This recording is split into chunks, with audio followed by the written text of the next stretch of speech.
तो दोस्तों नमस्कार, स्वागत है आप सभी का आपके अपने यूट्यूब चैनल स्मार्ट के एकेडमी में। दोस्तों सीबीएसई बोर्ड ने अपने 2021-22 के बोर्ड एग्ज़ाम के पैटर्न में बहुत ही बड़ा बदलाव किया है। वो बदलाव क्या है कि अब जो है 10th और 12th का जो बोर्ड एग्ज़ाम होगा वो 2 पार्ट में होगा। यानी एक बार आपको पार्ट 1 का एग्ज़ाम देना पड़ेगा, एक बार पार्ट 2 का एग्ज़ाम देना पड़ेगा। यानी आपको एक ही साल में 2-2 बोर्ड एग्ज़ाम देने पड़ेंगे। तो आइए इस न्यूज़ को पूरी डिटेल में जान लेते हैं वास्तव में है क्या। 6 तारीख की शाम को सीबीएसई बोर्ड ने एक अपडेट जारी किया जिसमें उसने बताया कि 10th और 12th का जो एग्ज़ाम होगा वो 2 पार्ट में होगा। पार्ट 1 का जो एग्ज़ाम होगा वो नवंबर से दिसंबर में होगा।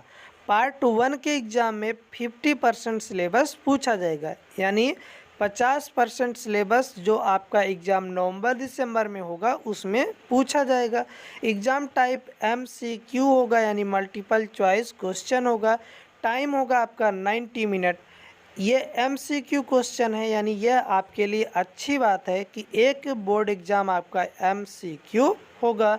प्लेस आपका या तो स्कूल हो सकता है या फिर सेंटर हो सकता है, यानी जो एग्ज़ाम होगा वो या तो आपके स्कूल में हो सकता है या फिर आपके लिए सेंटर बनाया जाएगा। तो चाहे स्कूल में हो चाहे सेंटर में हो, MCQ होगा तो अच्छी बात है। एक्सटर्नल एग्जामिनर भी प्रेजेंट होंगे। एक्सटर्नल एग्जामिनर का मतलब जैसे आपके प्रैक्टिकल में बाहर से एग्जामिनर आते हैं, उसी प्रकार यहाँ भी आपके जो एग्जामिनर होंगे वह बाहर से आएंगे। सेंटर पर होगा तो जैसे पेपर होता है उसी प्रकार भी यहाँ भी पेपर होगा। एक स्पेशल कंडीशन है पार्ट 1 के लिए, इसको हम लोग बाद में डिस्कस करेंगे। पहले हम लोग पार्ट 2 को जान लेते हैं कब होगा पेपर। पार्ट 2 का जो पेपर होगा वो मार्च से अप्रैल में होगा, यानी आपका पार्ट 1 एग्ज़ाम मार्च या अप्रैल में हो सकता है। सिलेबस 50% होगा, यानी 50% पार्ट 2 में आएगा, 50% पार्ट 1 में आएगा। एग्ज़ाम टाइप सब्जेक्टिव होगा। टाइम होगा 2 घंटे। सब्जेक्टिव का मतलब यहाँ पर शॉर्ट आंसर आ सकते हैं, आ सकते नहीं आएंगे, लॉन्ग आंसर आएंगे, साथ ही वेरी लॉन्ग आंसर भी आएंगे। तो ये था टर्म 2 यानी पार्ट 2 का एग्ज़ाम टाइप।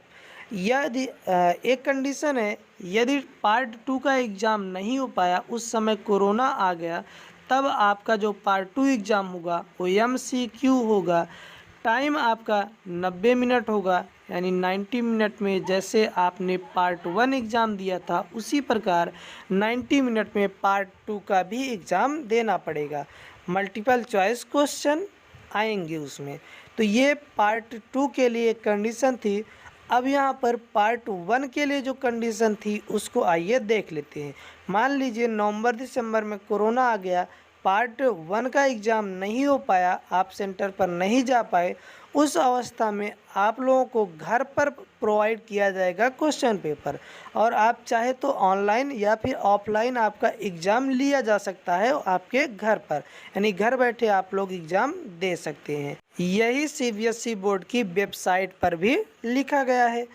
अब यहाँ पर एक चीज़ हो सकती है कि जैसे आपका ऑनलाइन या ऑफलाइन घर पर पेपर होगा तो आपका सिलेबस कम ज़्यादा हो सकता है, यानी ये पार्ट 1 का जो सिलेबस है वो कम हो जाएगा, पार्ट 2 का जो सिलेबस है वो ज़्यादा हो जाएगा। ऐसा हो सकता है कि पार्ट 1 का सिलेबस 30% कर दिया जाए, पार्ट 2 का सिलेबस 70% कर दिया जाए। तो ये कंडीशन थी। एक कंडीशन और हो सकती है, अगर मान लो आपका पार्ट 1 एग्ज़ाम भी नहीं हो पाया, पार्ट 2 एग्ज़ाम भी नहीं हो पाया, यानी कोरोना से स्थिति बहुत ही ख़राब है, तो उस कंडीशन में जो आपका प्रैक्टिकल का मार्क होगा या जो आपका असाइनमेंट वाला मार्क होगा वही आपका मार्कशीट पर जुड़ेगा। साथ ही साथ आपके सिलेबस में भी कटौती हो सकती है। तो ये थी पूरी खबर। वीडियो अगर आपको अच्छा लगा हो तो वीडियो को एक लाइक कर दीजिएगा। इस चैनल पर मैं इसी प्रकार की इन्फॉर्मेटिव वीडियो लाता रहता हूं, तो उसके लिए चैनल को सब्सक्राइब कर लीजिए और बेल आइकन को ऑल पर प्रेस कर दीजिए, जिससे हमारे आने वाले सभी वीडियो की नोटिफिकेशन आप तक पहुंच सके। Thank you to all of you.